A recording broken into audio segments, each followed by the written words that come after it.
Mga bro, nandito na sa Surigao City ang pinakabagong guided missile frigate ng Philippine Navy, ang BRP Miguel Malvar, FFG-06. At hindi lang basta-basta ang dahilan, dumating ito para sa 81st anniversary ng makasaysayang Battle of Surigao Strait, isa sa mga pinakamatinding naval battles noong World War II. Pero habang ang mga tao ay nagdiriwang ng kasaysayan, ang barko namang ito ay nagsusulat ng bagong kabanata ng modernong hukbong dagat ng Pilipinas. Ngayong patuloy pa rin ang BRP Miguel Malvar sa Operational Readiness and Capability Tests, ORACT. Natural lang na makita natin itong umiikot sa bansa. Ang ganitong mga deployment ay hindi lang pampubliko o ceremonial, bahagi ito ng proseso ng fine-tuning ng crew at systems ng barko. Dito sinusubukan kung gaano kahanda ang mga tripulante sa bawat sitwasyon, mula sa basic operations hanggang sa advanced combat scenarios.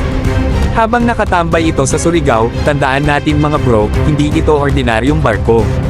Mayroon itong Vertical Launch System, VLS, para sa mga surface-to-air missiles, at Closing Weapon System, CIWS, na kayang tumira ng incoming threats gaya ng missiles at aircraft sa loob ng ilang segundo. Ito na ang klase ng puwersang kailangan ng Pilipinas sa panahon ngayon, mabilis, moderno, at may tunay na kagat. Ang Miguel Malvar class frigate ay hindi lang isang showpiece, ito ang magiging modelo ng frigate acquisition project full complement ng Philippine Navy. At ayon sa mga sources, malaki ang posibilidad na magkaroon ng repeat order para sa parehong klase ng barko, o kaya ay mas advanced na variant nito. Ibig sabihin, kung ngayon ay dalawa pa lang, maaaring dumami pa ito sa mga susunod na taon, isang magandang indikasyon ng tuloy-tuloy na modernization ng ating hukbong dagat.